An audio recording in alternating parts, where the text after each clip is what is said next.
análisis. ¿Cómo ha ido evolucionando entonces la cultura científica y tecnológica? Partiendo del conocimiento racional del mundo material, usando los procedimientos experimentales, era la observación y la experimentación, se avanzó notablemente en una herramienta muy importante que es la base del desarrollo actual, que es la simulación y predicciones matemáticas, incorporando los conceptos de certeza, predicción y replicabilidad. Las simulaciones matemáticas son herramientas que el hombre tiene disponible, la ciencia tiene disponible para interpretar el funcionamiento de los sistemas complejos. Y en esa interpretación utilizar herramientas, como bien digo, de modelización matemática de alta complejidad y eventualmente estadísticas, a los fines de poder simular el futuro, simular el funcionamiento futuro, interpretar los datos con los datos existentes, qué es lo que está ocurriendo y cómo se puede proyectar hacia adelante. Ese concepto se ha utilizado mucho y ha servido mucho a los fines de los avances científicos y tecnológicos de los últimos años, mucho en medicina, a través de todas las simulaciones, la aparatología, mucho en la ingeniería, obviamente, y también en las ciencias sociales, y en la explotación de los recursos naturales. Pero lo más significativo se ha observado cuando todo esto se aplica a las ciencias sociales, a través de la comunicación. El uso de algoritmos, entonces empiezan a aparecer como herramientas predictivas que cuando uno le incorpora la suficiente cantidad de información en tiempo real, la información acumulada de personas, de grupos de personas, de mercado y demás, se pueden establecer nuevas necesidades, nuevas interpretaciones, y es como que a través de los algoritmos se accede entonces a un sistema de procesamiento de datos de suficiente envergadura, de gran capacidad, que permite que cosas que al ser humano le costaban mucho tiempo desarrollarlas, ahora las haga una máquina en mucho menos tiempo. Entonces el hombre se va desentendiendo de la actividad intelectual de ir evaluando la discusión del segundo documento, y vemos que entonces el uso de los algoritmos es una de las herramientas más importantes donde se produce una auténtica revolución, generándose un nuevo paradigma de comprensión del ser humano en el mundo, de manera que la forma de manejar los datos, la Big Data, la forma de transmitir los datos y la forma de interpretarlos, y de que el ser humano empiece a acceder a esa información clasificada, cediendo, como decíamos antes, parte de su libertad para la interpretación, y dejando en manos de estos algoritmos el uso y la interpretación de esa información, está generando un nuevo escenario, un nuevo paradigma, donde el ser humano está desplazando su libre albedrío, su libre decisión. Se están modificando las reglas de juego tradicionales después de la Revolución Industrial de 1700, en la cual el hombre aprovechó la máquina para mejorar su eficiencia, su productividad.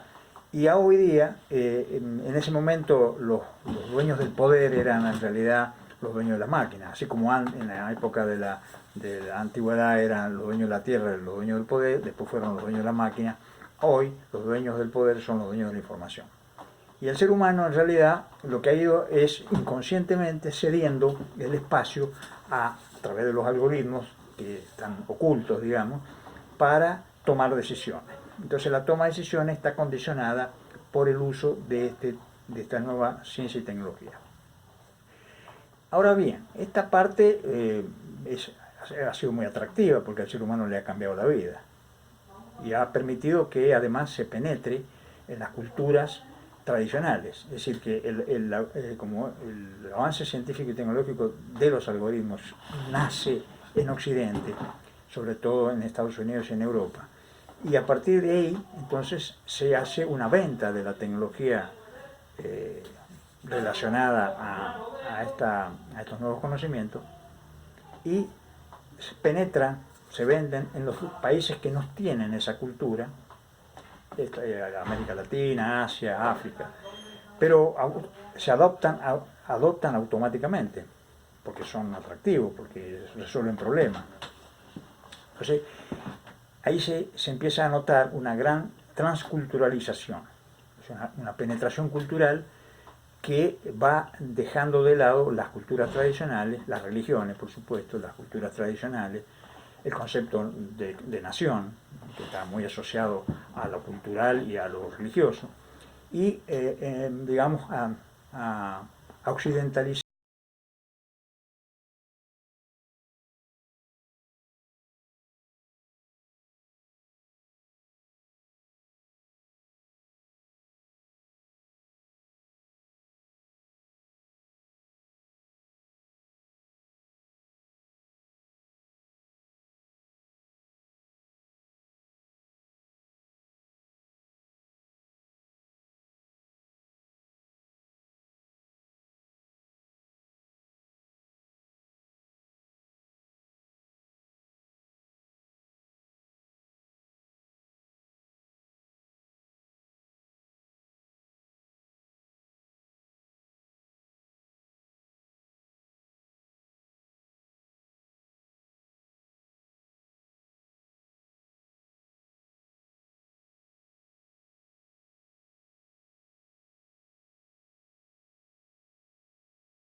Siguiendo con la discusión, el tercer diagrama que hemos ejemplificado,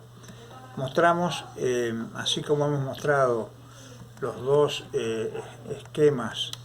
de las relaciones tradicionales y las relaciones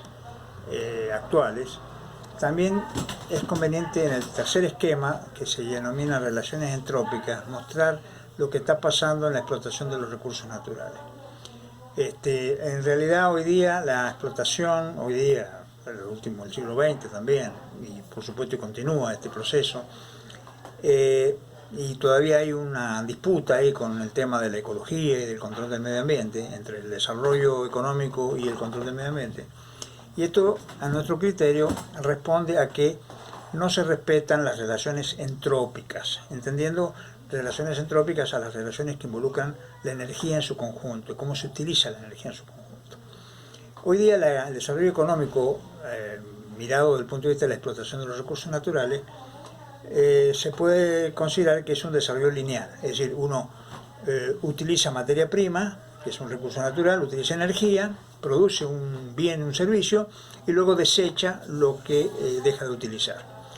Y ese desecho, entonces, parte de un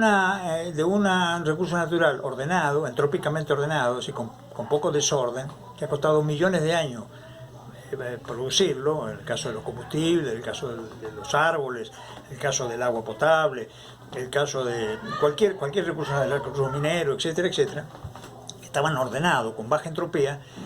lo ponemos en producción y lo transformamos en desechos con alta entropía. ¿Qué quiere decir alta entropía? Y son productos desordenados, que luego, para ordenarlos, necesitamos nuevamente millones de años para ordenarlo. Ese concepto de no tomar en cuenta el valor de los recursos naturales en la ecuación económica, el desarrollo económico, ha caracterizado la tercera revolución, la revolución industrial. Y aún sigue en el siglo XXI mostrándose con el mismo criterio.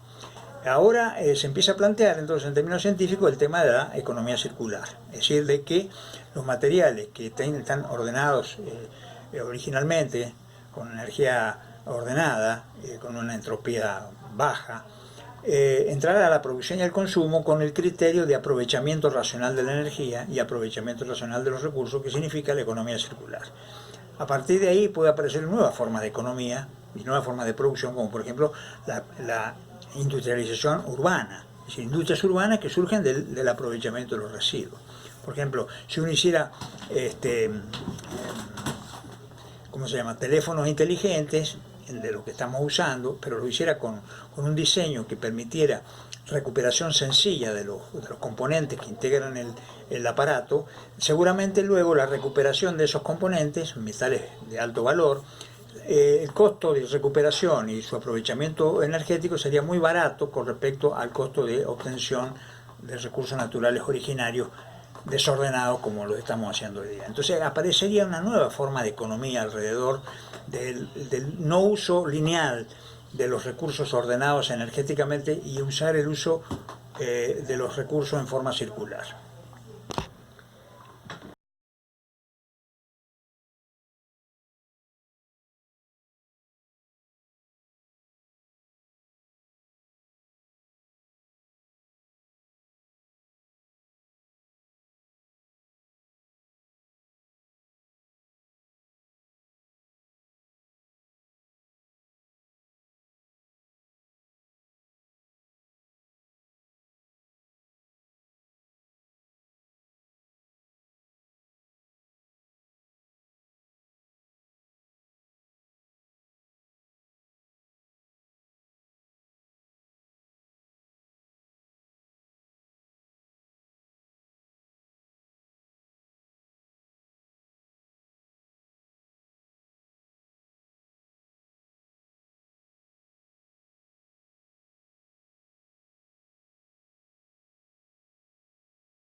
Hola nuevamente con ustedes.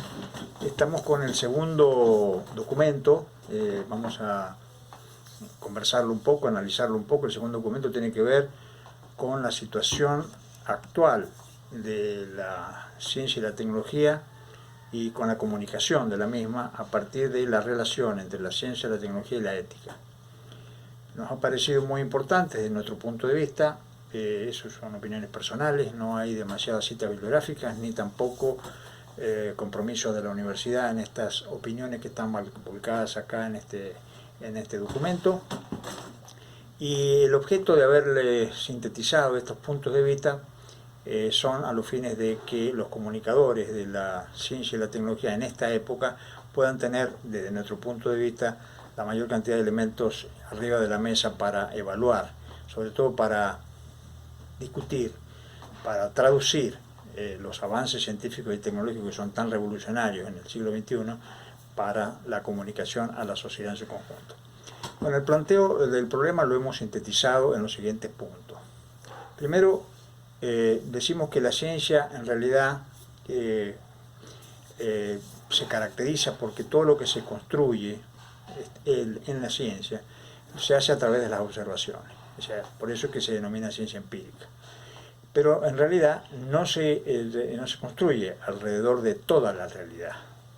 Solamente se mira y se observa el mundo material a través de hipótesis, leyes y teorías. También podemos decir que el papel de la ciencia en los últimos años se pretende tener el eje de la razón, a través de los descubrimientos científicos, el eje de la razón, con un grado de independencia, de neutralidad, y pretende ser la realidad confiable. Y la sociedad ha ido adquiriendo ese concepto de la realidad confiable a partir de que la ciencia, como es comprobable con hechos de la realidad, entonces la sociedad ha ido adquiriendo este concepto de que es la verdad confiable. Por otro lado, hay que destacar que si bien la ciencia tiene un objetivo de independencia y de neutralidad en general, y siempre ha sido así, sobre todo la ciencia básica, la tecnología es la ciencia aplicada o el desarrollo experimental, en estos últimos años ha ido orientándose muy fuertemente alrededor de los conceptos de beneficio, eficacia, eficiencia. Es decir, que la tecnología se ha ido, como no digo desprendiendo totalmente, pero ha ido progresando muchas veces por encima de la ciencia básica, alrededor de la búsqueda de objetivos específicos. Y cuando hay objetivos específicos, obviamente hay intereses específicos.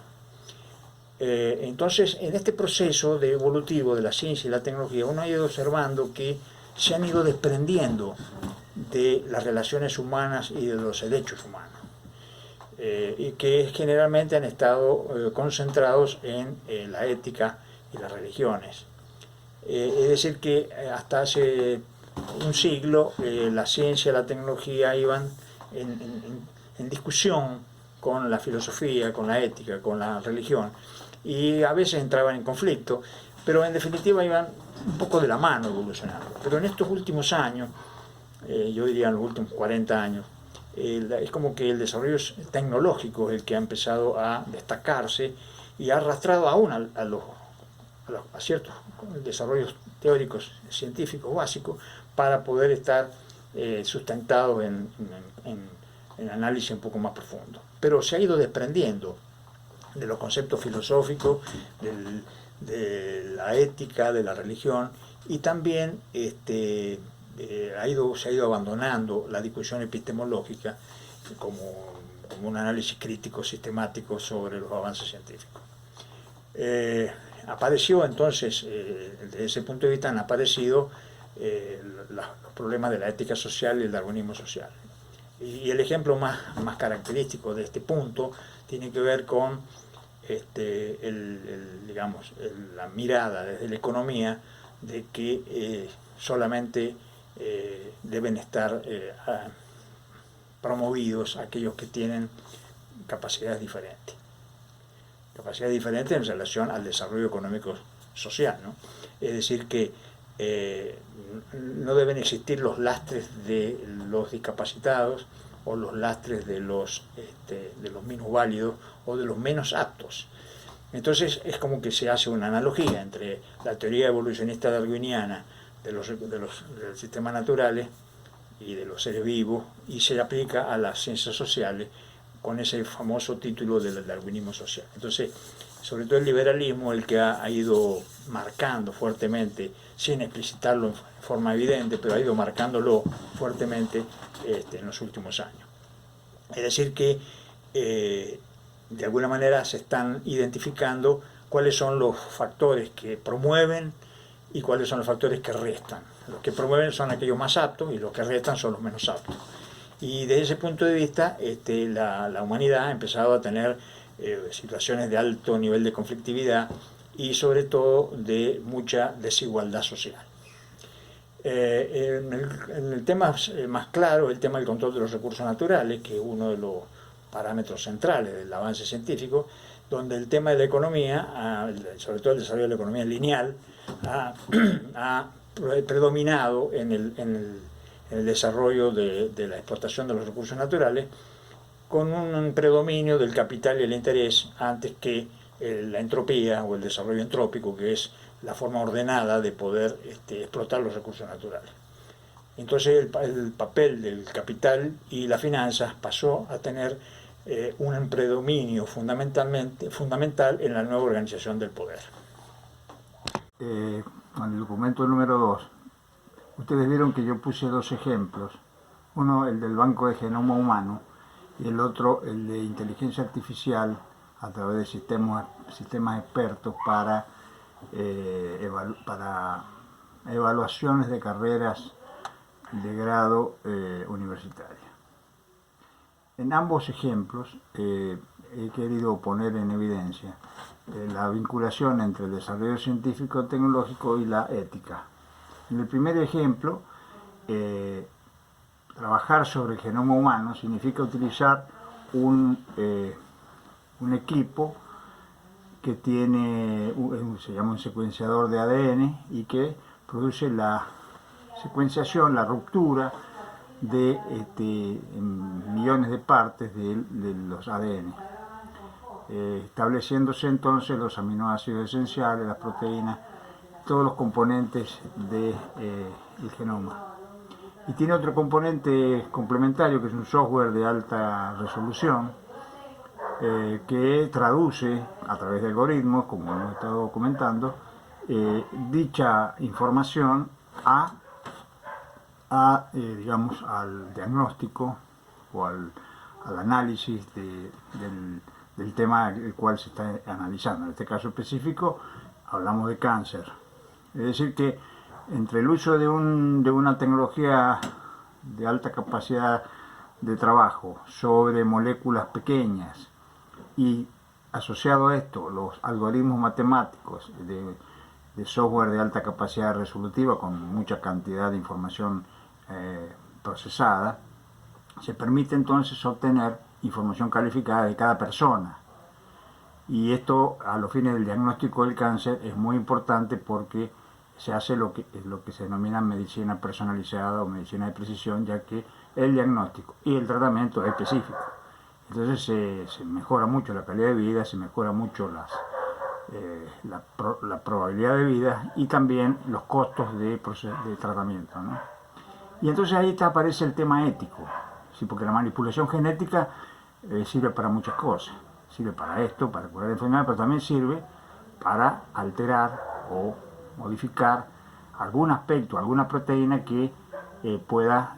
ser inductora de alguna característica o alguna enfermedad. Y esto, si esto lo ponemos en manos de una ciencia sin normativa, y bueno, tiene su riesgo. Y este es el riesgo que estamos ahora en condiciones de vislumbrar a los fines de decidir si la propia ciencia va a encontrar sus anticuerpos o va a encontrar su autorregulación a través de limitaciones epistemológicas que se planteen, o si se va a dilucidar esto en la opinión pública a través de la política para que se incorpore en la agenda y se normalice la manera y el uso de todos los avances científicos y tecnológicos.